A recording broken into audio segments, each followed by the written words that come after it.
Hi friends, எல்லாருக்கும் வணக்கம். எனக்கு என்ன பார்க்க போகிறோம் அப்படின்னா, நம்மளுடைய கரண்ட் அஃபேர்ஸ் சீரீஸ்க்காக ஷார்ட்கட்ஸ் போகிறோன்னு சொல்லியிருந்தோம்ல, அதோடைய செகண்ட் பார்ட் ரெண்டாவது எபிசோட்னு வச்சுக்கோங்களேன். இன்னைக்கு குட்டியாக ஒரு 3 டாபிக் மட்டும் நம்ம பார்த்துடலாம். கரண்ட் அஃபேர்ஸ்க்காக நம்ம போட்டிருந்த ஃபர்ஸ்ட் வீடியோவுக்கு எல்லா ஃப்ரெண்ட்ஸும் நல்ல பாசிட்டிவான கமெண்ட்ஸ் கொடுத்துருந்தீங்க. அது எல்லாத்துக்கும் ரொம்ப நன்றி. ஆக்சுவலாக எனக்கு அது பார்க்க ரொம்ப ஹாப்பியாக இருந்துச்சு. சரிங்களா? ஸோ என்னால் அதிகபட்சம் என்ன முடியுமோ கரண்ட் அஃபேர்ஸ் ரிலேட்டடாக ஷார்ட்கட் ரெடி பண்ணி நான் கொடுக்க பார்க்குறேன். சரிங்களா? இப்போ இன்னைக்கு ஒரு 3 டாபிக் மட்டும் பார்ப்போம். சின்னதாக, அதாவது இலக்குகள் இருக்குல்ல, அதாவது இது எதுக்குன்னா, நம்மளோட இந்திய அரசாங்கம் எந்தெந்த நோயை எந்தெந்த வருஷத்துக்குள்ள நாங்கள் முழுமையாக நீக்கணும் அப்படின்னு முடிவு பண்ணி ஒரு இலக்கு செட் பண்ணியிருப்பாங்கல்ல, அதை பார்க்கணும். அடுத்து புயல்கள், இதெல்லாம் பேசிக் தான், ஏற்கனவே நீங்கள் இதை பற்றிலாம் சும்மா பார்த்துருப்பீங்க. அடுத்து உச்சி மாநாடுகள் 2025 எங்கெல்லாம் நடக்க போகுது. சரிங்களா? இந்த 3 சின்ன டாபிக்கு, இதை மட்டும் சீக்கிரமாக முடிச்சிட்டோன்னா அடுத்த டாப்பிக்கில் நம்ம வேற பார்ப்போம். சரிங்களா? யூஸ்வலாக நம்ம எப்படி ஷார்ட்கட் போடுவோமோ அதே மாதிரி இந்த 3 டாப்பிக்கு நம்ம பண்ணியிருக்கோம். அது எப்படி இருக்குன்னு பாருங்க. சரிங்களா? இப்போ நோய்களை நீக்கிறதுக்கான இலக்குகள் செட் பண்ணியிருக்காங்க. எக்ஸாம்பிளுக்கு ஹெப்பாட்டிஸ் சி வைரஸ் இருக்கு, சர்விக்கல் கேன்சர் இருக்கு, மலேரியா இருக்கு. இப்போ இந்த 3மே 2030க்குள்ள நம்ம கம்ப்ளீட்டா இது இல்லாம பண்ணணும் அப்படின்ற மாதிரி நம்ம இந்திய அரசாங்கம் முடிவு எடுத்திருக்காங்களா? இப்போ அதுக்கான ஆன்சரு 2030. நம்ம எங்கெல்லாம் 30 வருதோ என்ன பண்ணுவோம்? 13 போடுவோம். கரெக்டுங்களா? அதே எடுத்து இங்க அப்ளை பண்ணுங்க. இங்க ஒரு டைலாக் எழுதியிருக்கேன். என்ன டைலாக்னு பாருங்க. எப்ப வாய்ப்பு கிடைச்சாலும், நல்லா பாத்துக்கணும், எப்ப வாய்ப்பு கிடைச்சாலும் கரெக்டா தட்டி தூக்கி மேலே ஏறி போயிடணும். கரெக்டா? இது நம்ம யூஸ்வலா வச்சுக்கிறது, சும்மா மோட்டிவேஷனுக்காக. அதை எடுத்து இதுல போட்டீங்கன்னா, எப்ப வாய்ப்பு கிடைச்சாலும் கரெக்டா தட்டி தூக்கி மேலே ஏறி போயிடணும். ஓகேங்களா? இப்ப இது என்ன பண்றோம்னா கன்வெர்ட் பண்றோம். இப்ப எப்ப அப்படின்னு இருக்கா, எப்ப அப்படின்னா ஹெப்பாட்டிட்டிஸ் ஒன்னாச்சா. அடுத்து வாய்ப்புன்னு இருக்குங்களா. இப்ப வாய்ப்பு அப்படின்னா வாய் புற்றுநோய். இங்க என்ன நீங்க கன்ஃபியூஸ் பண்ணிடக்கூடாதுன்னா, இது கர்ப்பப்பையோட வாய் புற்றுநோய் தானே தவிர வெறும்னே நம்ம படிக்கிற மவுத் கேன்சர் இது கிடையாது. இது சர்விக்கல் கேன்சர்னு சொல்லக்கூடியது. கர்ப்பப்பையில இருக்கக்கூடிய ஒரு வாய் புற்றுநோய், அதாவது கர்ப்பப்பையுடைய முதல் பாகம் இருக்கும்ல, அதுதான் நம்ம வாய் பகுதின்னு சொல்லுவோம். அந்த கர்ப்பப்பையுடைய வாய் புற்றுநோய் தானே தவிர மவுத் கேன்சர் இது கிடையாது. அதை மாத்தி போட்டுறாதீங்க. ஓகேங்களா?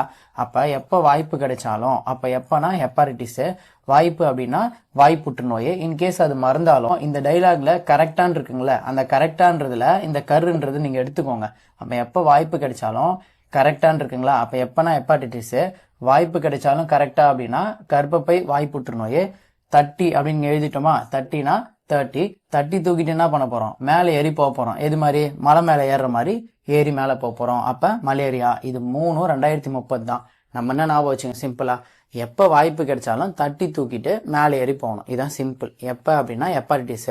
வாய்ப்பு கிடைச்சாலும் கரெக்டா அப்படின்னு சொல்லும் பொழுது, வாய்ப்புனா வாய் புற்றுநோய், கரெக்டான்னு சொல்றதுனால கர்ப்பப்பை வாய் புற்றுநோய். இன்கேஸ் மறந்தாலும் வாய்ப்பு கிடைச்சாலும் கரெக்டா தட்டி தூக்கி, தட்டினா 30, மேலே ஏறி போகணும். எது மாதிரி? மலை மேலே ஏறி போற மாதிரி மேலே ஏறி போகணும். மலை அப்படின்றதுனால மலேரியா. முடிஞ்சுதுங்களா? இப்ப இது 3 சேர்த்து ஒரு டைலாக்ல 30ன்றதுக்கு நம்ம வச்சுக்கிட்டோம். முடிஞ்சுதா?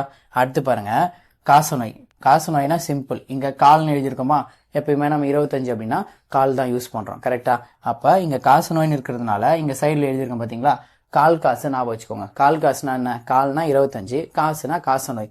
அப்ப கால் காசுன்னு வச்சிட்டோம்னா 25 2025ல காசநோயை நம்ம முடிக்கணும் அப்படின்னு சொல்லிட்டு முடிவு பண்ணியிருக்கோம். முடிஞ்சுதுங்களா? அப்ப காசநோய்னு வந்தாலே உங்க ஷார்ட்கட்டு கால் காசு. கால்னா 25, ஆன்சர் முடிஞ்சுது. அவ்வளவுதான், வேற எதுவுமே கிடையாது. அடுத்து பாத்தீங்கன்னா யானைக்கால் நோய் இருக்கு, தொழுநோய் இருக்கு. இப்ப யானைக்கால் நோய்க்கு இப்ப இந்த டேர்ம்ல சொல்லுவாங்க, அதாவது லிம்பாட்டிக் ஃபிலேரியாசிஸ் அப்படின்னு சொல்லுவாங்க. இப்போ யாருக்காச்சும் ஃபிலேரியாசிஸ்னா யானைக்கால்னு தெரியலன்னு வச்சுக்கோங்களேன், அதுக்கு சும்மா ஞாபகம் வச்சுக்கலாம். என்ன அப்படின்னா, யாரையோ ஒருத்தவங்களை நீங்க யானைக்காலோட பாத்தீங்கன்னா லைட்டா ஃபீல் ஆகும். கரெக்டா? அப்ப ஃபீல் ஆகுன்றதுனால இப்ப ஃபிலேரியாசிஸ்ல ஃபீலான் இருக்குங்களா, அப்ப இதை எடுத்துட்டு இதுல அப்ளை பண்ணும். இப்ப நம்ம என்ன பண்றோம்னா 2027ல 2 இலக்கு இருக்கு, 2 நோய்க்கான இலக்கு. ஒன்னு தொழுநோய், இன்னொன்னு யானைக்கால் நோய். முடிஞ்சுதுங்களா? அப்ப அங்க சைட்ல எழுதிருக்கேன் பாத்தீங்களா? அதாவது 2 கையால யானையை நம்ம என்ன பண்ணணும்னா தொழுவோம். ஏன்னா அது நம்ம சாமியா வணங்குவோம்ல. அப்ப 2 கையாலன்னு சொன்னதுனால 2 யூஸ் பண்ணியாச்சா? தொழுவோன்னு சொன்னதுனால தொழுநோயும் அதிலே எடுத்துக்கணும். தொழுன்றதுனால 7 அப்படின்றது நம்ம அதிலே எடுத்துக்கணும். ஓகேங்களா? அப்போ 2 கையால யானையை தொழுவணும். 2ன்றதுனால 2027 வர 2 போட்டாச்சு. அடுத்து தொழுவோன்றதுனால தொழுநோயும் போட்டாச்சு. தொழுன்றதுல 7ன்னு வர்றதுனால 2027ல 2 இலக்கும் இருக்கு அப்படின்னு நமக்கு தெரிஞ்சா போதும், வேற எந்த பிரச்சனையும் கிடையாது. அடுத்து பாருங்க, சிக்கிள் செல் அனீமியா, அதாவது அறிவால் செல் ரத்த சோகை, அதாவது இது ஒரு ஜெனடிக் டிசார்டர். கரெக்டுங்களா? இப்ப இதுக்கான இலக்கு பாத்தீங்கன்னா 2047. உங்களுக்கு ஏற்கனவே என்ன தெரியும்? 2047ல தான் நம்ம இந்த வல்லரசு ஆவறதுக்கான அடுத்த இலக்கா வச்சிருக்கோம் அப்படின்றது நமக்கு தெரியும். கரெக்டுங்களா? இப்போ இது எடுத்து இது கூட அப்ளை பண்றோம். எப்படி அப்படின்னா, இப்போ 2047 நம்ம வல்லரசு ஆகணும்னா நம்ம நாட்டில் இருக்கக்கூடிய சிக்கலை நம்ம என்ன பண்ணணும், சரி செய்யணும். கரெக்டுங்களா? அப்போ சிக்கலை சரி செய்யணுன்றதுனால சிக்கிள் செல் அனீமியானா 47. அதாவது இன்கேஸ் எனக்கு வந்து சிக்கிள் செல் அனீமியானா அறிவால் செல் ரத்த சோகைன்னு தெரியாமல் இருந்துச்சு அப்படின்னா இந்த வார்த்தையை ஆட் பண்ணிக்கோங்க. என்ன அப்படின்னா இருக்கக்கூடிய எல்லா மக்களும், அதாவது அறிவான மக்கள் எல்லாரும் சேர்ந்து இருக்கக்கூடிய சிக்கலெல்லாம் சரி செஞ்சா 47 வல்லரசு ஆயிடலாம். ஓகேங்களா? இதை ஏன் சொல்லியிருக்கோன்னா sometimes Tamil medium English medium மாற்றி இருக்கிறதுனால சிக்கிள் செல் அனிமியான்றது தெரியாமல் கூட இருக்கலாம். அதனால அறிவுன்ற வார்த்தையை சேர்த்து போட்டுக்கிறோம். எப்படி? அறிவா இருக்கக்கூடிய எல்லாரும் சேர்ந்து சிக்கல் எல்லாம் சரி செஞ்சா வல்லரசு ஆயிடலாம். இப்ப என்ன பண்ணிருக்கோம்னா அந்த இலக்கு எல்லாத்தையும் முடிச்சிருக்கோம். அந்த டைலாக மட்டும் நீங்க அப்பப்ப சொல்லி பார்க்கணும். எப்ப வாய்ப்பு கிடைச்சாலும் கரெக்டா தட்டி தூக்கி மேல வரணும் அப்படின்ற டைலாகும், கால் காசு அப்படின்ற டைலாகும், 2 கையால ஏனைய தொழுவணும் அப்படின்ற டைலாக், இந்த 3 டைலாகும் உங்களுக்கு தெரிஞ்சதுன்னா எந்த பிரச்சனையும் இல்லை. ஓகேங்களா? இப்ப அடுத்து புயல்கள் பார்ப்போம். இந்த புயல்கள்ன்றது ஏற்கனவே நீங்க நிறைய டெஸ்ட்லயோ இல்ல சும்மா ஷார்ட்ஸ் பார்க்கும்போதோ இதை பார்த்துருக்கலாம். கரெக்டா? இப்ப என்ன பண்றோம்னா இந்த புயல்கள் இருக்குல்ல, இதுக்கும் சும்மா ஷார்ட்கட் பார்ப்போம், வேகமா பார்த்துடலாம். இப்ப பாருங்க, இப்ப மித்திலி அப்படின்னா மாலத்தீவு ஆன்சர் வந்துருச்சா? இப்ப மாலத்தீவு அப்படின்றதுல இருந்து நம்ம மாலை அப்படின்னு எடுத்தாச்சா? இப்ப மாலைன்னா என்ன? ரோட்ல அங்கங்க மாலையை வந்து தூக்கி போட்டு போவாங்களா? நம்ம என்ன பண்ணுவோம், அதை மிதிச்சுட்டு போவோம். கரெக்டா? இப்ப மாலத்தீவு அப்படின்றதுல இருந்து மாலை அப்படின்னு எடுத்தாச்சு.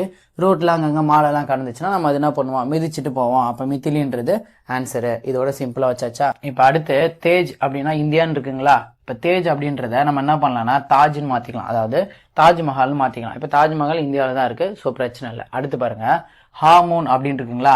இப்ப இதுல இருந்து 3 அப்படின்னு இருக்குங்களா? இப்ப இதுல 3, இங்க பாத்தீங்கன்னா ரேன், இப்படி ரைமிங்ல போயிடலாம். ஓகேங்களா? ஹாமூன்னு கொஸ்டின் பார்க்க போறோம். அதுல 3 இருக்கு, ஆன்சர்ல ரேன் இருக்கும். ஓகேங்களா? 3 ரேன், அவ்வளவுதான், வேற எதுவும் வேண்டாம். அடுத்து பாருங்க, மோக்கா அப்படின்னா ஏமன். இது நீங்க பார்த்தாலே சும்மாவே ஷார்ட்கட் வரும். என்னது அப்படின்னா நம்ம சம்டைம்ஸ் ஏமாந்துடும். யார்கிட்டயாவது என்ன சொல்லுவாங்க, மொக்கையை ஏமாந்துட்டேன்னு சொல்லுவாங்க. இந்த ஷார்ட்கட் தான் இப்ப நீங்க யார் பார்த்தாலும் இதுக்கு ஈஸியா வரும். சரிங்களா? அப்ப இல்ல மொக்கையா ஏமாந்துட்டோம் அப்படின்னு வச்சுக்கலாம், இல்ல மொக்கையா இருந்தா ஏமாத்திடுவாங்க எப்படினாலும் நம்ம வச்சுக்கலாம். மோக்கா அப்படின்னா ஏமன். இது ஈஸியான ஷார்ட்கட் தான், எல்லாருக்கும் தெரிஞ்சது. ஓகேங்களா? அடுத்து பாருங்க, பிபர் ஜாய் வந்துருச்சா? இதுவும் நீங்க பார்த்திருப்பீங்க. ஜாயின் வந்ததுனால, ஜாய்னா என்ன, ஹாப்பியா இருக்குன்னு அர்த்தம். பங்களால இருந்தோம்னா நம்ம ஜாயா ஹாப்பியா இருப்போம் அப்படின்னு அர்த்தம். இதோட இது முடிஞ்சிருச்சுங்களா? அடுத்து பாருங்க, டானா அப்படின்னு இருக்குங்களா? டானா அப்படின்னா கத்தார் அப்படின்றது ஆன்சர். டானா அப்படின்றத இந்த மாதிரி டானா அப்படின்னு மாத்திக்கோங்க. அதாவது டானா அவங்ககிட்ட கண்டிப்பா என்ன இருக்கும், கத்தி இருக்கும் அப்படின்ற மாதிரி. இப்ப டானா அப்படின்னு இருக்கிறத நம்ம என்ன மாத்தணும்னா டானா அப்படின்னு மாத்தணும். ஓகேவா? அப்ப என்ன சொல்றோம், டானா அவங்ககிட்ட கண்டிப்பா கத்தி இருக்கும்பா அப்படின்னு சொல்லுவோம்ல, அதேதான். அடுத்து பாருங்க, ரிமால் அப்படின்னு இருக்கு, ஆன்சர் வந்து ஓமன் அப்படின்னு வருதுங்களா? இப்ப இது என்ன பண்ணலாம்னா சிம்பிளா வெறும் எழுத்து வச்சே போறதுனாலும் இங்க ரீ வர்றதுனால ஓரி அப்படின்னு நமக்கு தெரியல, தமிழ் நம்ம படிப்போம்ல வள்ளல்கள் ஒருத்தர், அப்படி வேணாலும் நம்ம இதை பண்ணிக்கலாம். ஏன் அப்படின்னா ரீன்னு வந்துச்சுன்னா ஓரின்னு வச்சுக்கலாம். ஓரின்றவங்கள்ட்ட காசு அதிகமா இருக்கும், காசு அதிகமா இருக்கிறதுனால அவங்க வந்து மால்லாம் கட்டி வச்சிருப்பாங்க அப்படின்ற மாதிரி வேணா வச்சுக்கலாம். அடுத்து பாருங்க, பெஞ்சால் அப்படின்னு இருக்குங்களா? இந்த பெஞ்சால் அப்படின்றத நம்ம வந்து பெண்கள் அப்படின்னு மாத்திக்கலாம். ஓகேவா? இங்க பெஞ்சால் இருக்கு, நம்ம அதை பெண்கள்னு மாத்திட்டோம். இப்ப நம்ம இந்த அரபு கண்ட்ரிலாம் பார்த்திருப்போம், சவுதி அரேபியா அந்த மாதிரி கண்ட்ரிலாம் பெண்கள் வந்து பாதுகாப்பா இருப்பாங்க. கரெக்டுங்களா? ஏன்னா அங்க வந்து எந்த தப்பு பண்ணாலும் உடனடியாக தண்டனை கிடைக்கும் அப்படின்னு நம்ம கேள்விப்பட்டிருப்போம்ல. அப்ப சவுதி அரேபியானா அரேபிய கண்ட்ரி அந்த மாதிரி இருக்கக்கூடிய கண்ட்ரியில பெண்கள் வந்து பாதுகாப்பா இருப்பாங்க. அப்ப பெஞ்சால் அப்படின்னா பெண்கள்னு வச்சு அப்படி நம்ம ஷார்ட்கட் வச்சுட்டோம். ஓகேங்களா? அடுத்து பாருங்க, இப்ப கடைசியா இருக்கிறது பாருங்க, மிக்ஜாம் அப்படின்றது புயல், ஆன்சர் வந்து மியான்மர். ஓகேங்களா? இப்ப இதுல ஃபர்ஸ்ட் 2 லெட்டர் பாத்தீங்கன்னா மிக்குன்னு இருக்குங்களா? இது நம்ம என்ன பண்றோம்னா கிட்ஸா இருக்கும்போது பார்ப்போம்ல, இந்த மிக்கி மவுஸ் எல்லாம் பார்ப்போம், ஞாபகம் இருக்குங்களா? அப்ப அதுல மிக்கி மவுஸ்ன்னு இருக்கும். அப்ப எலி அப்படின்ற மாதிரி நம்ம ஞாபகம் வச்சுக்கலாம். இங்க எலி வந்ததுனால இங்க ஆன்சர்ல பூனை சம்பந்தமா ஏதோ ஒண்ணு இருக்கணும். அப்ப மிக்ஜாம் அப்படின்னா இங்க மிக்கி மவுஸ் இருக்கு, ஆன்சர்ல வந்து மியான்னு சொல்லக்கூடிய கேட்டோடைய சவுண்ட் இருக்கு இங்க, அவ்வளவுதான். மிக்ஜாம் அப்படின்னா மிக்கி மவுஸ், ஆன்சர்ல பூனை ரிலேட்டடா ஒரு வார்த்தை இருக்கு மியான்னு சொல்லிட்டு, அவ்வளவுதான். வேற இதுல பெருசாலாம் யோசிக்க வேண்டாம். மிக்ஜாம்னா மியான்மர். முடிஞ்சிச்சுங்களா?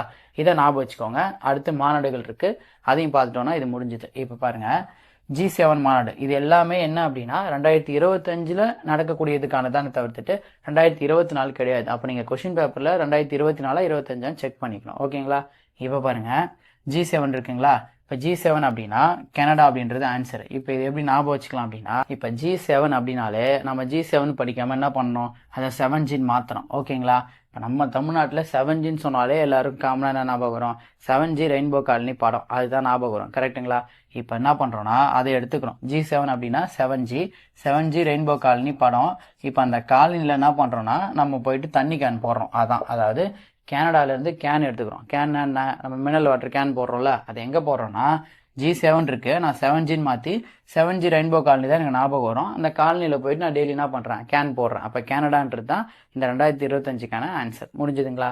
அடுத்து பாருங்க, குவாட் அமைப்பு இருக்குல்ல, அதில் 2025க்கு நம்ம இந்தியா தான் என்னது அந்த மீட்டிங் வந்து கண்டக்ட் பண்ண போகிறாங்க. ஓகேங்களா? அப்போது இதில் நல்லா பார்த்தீங்கன்னா கடைசி 2 லெட்டர் பாருங்கள், ஆட் அப்படின்னு இருக்குங்களா. ஆட்னா விளம்பரம், நமக்கு தெரிஞ்சது தான். அப்போது இந்தியாவில் மக்கள் தொகை அதிகமாக இருக்குன்றதுனால நம்ம ஊரில் தான் அதிகமாக என்ன போடுவாங்க, ஆட் போடுவாங்க. கரெக்டாக? நமக்கு வாங்க மக்கள் அதிகமாக இருக்கிறதுனால நம்ம ஊரில் தான் அதிகமாக ஆட் போடுவாங்க. அப்போ குவாட் அப்படின்றதுல ஆட் அப்படின்னு இருக்கிறதுனால விளம்பரம் அதிகமாக நம்ம இந்தியாவில் தான் போடுவாங்க. ஏன்னா மக்கள் அதிகமாக இருக்கிறதுனால பொருள் இங்கே தான் வாங்க முடியும். அப்போ ஆட் அதிகமாக இருக்கிறதுனால இந்தியா தான் ஆன்சரு அப்படின்னு நமக்கு ஞாபகம் வரணும். ஓகேங்களா? அடுத்து பாருங்க, G20 அப்படின்னா சவுத் ஆஃப்ரிக்கா. இப்போ இது கிரிக்கெட் பார்க்குறவங்களுக்கு பிரச்சனையே இல்லை. ஏன்னா நம்ம T20 world cup India win பண்ணாங்க. யாருக்கு எதிரானா சவுத் ஆஃப்ரிக்காவுக்கு எதிராக தான் அந்த ஃபைனல் நடக்கும். அதுலேயே நம்ம T20னா இங்கே 20ன்னு வரதுனால சவுத் ஆஃப்ரிக்கான்னு போட்டுடலாம். பட் மேட்ச் பார்க்காதவங்களுக்கு இதை பற்றி பெருசாக தெரியாது. கரெக்டுங்களா? அப்போ என்ன பண்ணுறோன்னா, இந்த சவுத் ஆஃப்ரிக்காவிலேருந்து இந்த லெட்டர்ஸ் மட்டும் எடுத்துக்கோங்க. ஃபர்ஸ்ட் லெட்டர்ஸ், அதாவது S1 A1. அதாவது என்ன சொல்கிறேன்னா எஸ்ஏன்னு சொல்கிறேன். நம்ம 12th படிக்கும் போதெல்லாம் 3 கொடுத்து 2 எஸ்ஏ எழுத சொல்லுவாங்க. ஞாபகம் இருக்குங்களா இங்கிலீஷ்லலாம்? அதாவது சவுத் ஆஃப்ரிக்காலேருந்து எஸ்சி ஏவையும் எடுத்துக்கோங்க. எஸ்ஏ அப்படின்றது நம்ம 12th படிக்கும் போதெல்லாம் பண்ணுவோம். 2 எஸ்ஏ எதுனா 20 மார்க், அவ்வளோதான். இப்போ நம்ம இங்கே 2 லெட்டர் எடுத்தோம். எஸ்ஏன்ற வார்த்தை எடுக்கிறதுக்கு இங்கே 2 லெட்டர் எடுத்ததுனால அப்போ 2 எஸ்ஏ எழுதுனா 20 மார்க்கு அப்படின்னு வச்சுக்கணும். சரிங்களா? அடுத்து பாருங்க, ரிமைனிங் இருக்கக்கூடிய இந்த 3 வருது இல்லை, இதெல்லாம் ரொம்ப ஈஸி. ஏன்னா இப்போ பிரிக்ஸ் அப்படின்னு இருக்குங்களா, ஃபர்ஸ்ட் லெட்டர் என்னவோ அதான் ஆன்சர். பிரிக்ஸ் அப்படின்னா பிரேசில் தான் ஆன்சரு. ஃபர்ஸ்ட் லெட்டர்லேயே ஆன்சர் வந்துருச்சு, பிரச்சனை இல்லையா? அடுத்து பாருங்க, நேட்டோ அப்படின்றதுல என்னன்னா நெதர்லாண்டு ஸ்ட்ரெயிட்டாகவே வந்துருச்சு. இருந்தாலும் நேட்டு நெட்டு அப்படியே கூட நீங்கள் ஞாபகம் வச்சுக்கலாம். முடிஞ்சுதுங்களா? அடுத்து SCO அப்படின்னா ஷாங்காய் கோஆப்ரேஷன் ஆர்கனைசேஷன் வரும். ஷாங்காய்ன்றது சைனாவில் தான் இருக்குது. அப்போ இதுவும் ஃபர்ஸ்ட் லெட்டர்லேயே நமக்கு ஆன்சர் முடிஞ்சிருச்சு. இப்போ பிரிக்ஸும் ஃபர்ஸ்ட் லெட்டர் தான் ஆன்சரு. இது நேட்டோன்றதுல நேட்டு நெட்டு அது அப்படி கூட நம்ம என்ன பண்ணலாம்னா நெதர்லாண்டுன்னு வச்சுக்கலாம். அடுத்து ஷாங்காய் அப்படின்றதுல சீனாவில் தான் இருக்குது ஷாங்காய்ன்றது, அதனால சைனா தான் நமக்கு ஆன்சர். பிரச்சனை இல்லையா? அடுத்து பாருங்க, ஏஷியான்னு ஒரு அமைப்பு இருக்கா. இதில் சென்ட்ரல் இருக்கக்கூடிய 3 லெட்டர்ஸை பார்த்தீங்கன்னா சீன்னு வரும். அதாவது SEA, அதாவது கடலை பற்றி சொல்ல வரேன். SEAனா கடல் அப்படின்னு இருக்குங்களா. இப்போ ஏன் சி அப்படின்றதையும் இந்த கோலான்றதையும் கனெக்ட் பண்ணியிருக்கோம்னா, இங்கே கோலா அப்படின்றத நம்ம கூல்ட்ரிங்க்ஸ் குடிப்போம்ல, இந்த கொக்கோ கோலாலாம் இருக்குல்ல, அதை ஞாபகம் வச்சுக்கணும். ஏன்னா இப்போ சீனா கடல்னு தெரிஞ்சிச்சு. கொக்கோ கோலா கம்பெனியை நம்ம வந்து ரன் பண்ணோம்னா கடல் அளவுக்கு தண்ணி இருந்தால் தான் நம்ம பண்ண முடியும். அப்போ இங்கே சீனா கடல் அளவு தண்ணி இருந்தால் தான் கொக்கோ கோலா கம்பெனி ரன் ஆகும். அப்போ கோலாலம்பூர் தான் ஆன்சரு. இங்கே சி அப்படின்றது இருக்குது அப்படின்னு உங்களுக்கு தெரியணும். இப்போ நம்ம பார்த்தது எல்லாமே பெரிய ஷார்ட்கட்லாம் கிடையாது. சும்மா அந்த எழுத்தை வச்சு பண்ணுறது, வார்த்தையோட ரைமிங் வச்சு பண்ணுறது, அப்படி தான் நம்ம பண்ணியிருக்கோம். இப்போ இன்னைக்கு இந்த 3 டாபிக் நம்ம கரண்ட் அஃபேர்ஸ் சீரீஸில் நம்ம பார்த்துட்டோமா. இதுக்கப்புறம் வரக்கூடியதில் புக்ஸ் அண்ட் ஆத்தர்ஸ் இருக்குது, அதை பார்க்கலாம். இப்போ நம்ம அந்த நோபல் ப்ரைஸ் கேட்டிருந்தீங்கல்ல, அதை பார்ப்போம். அப்புறம் நம்ம வழக்கம் போல் பண்ணக்கூடிய ஸ்கீம்ஸ் இருக்குல்ல, அதையும் கண்டிப்பாக பார்க்கலாம். சரிங்களா? ஸோ அடுத்தடுத்து இது இம்பார்ட்டன்ட் டாப்பிக்கோ அது எல்லாத்தையும் நம்ம முடிச்சிடலாம். சரிங்களா? எக்ஸாம் போகிறதுக்குள்ளே நீங்கள் எதெல்லாம் படிக்க வேணாம்னு வச்சுருந்தீங்களோ அதை நம்ம முடிக்கிறதுக்கு நம்ம சைட்லேருந்து நம்ம ட்ரை பண்ணோம். சரிங்களா? நல்லா படிங்க friends. All the best. Thank you.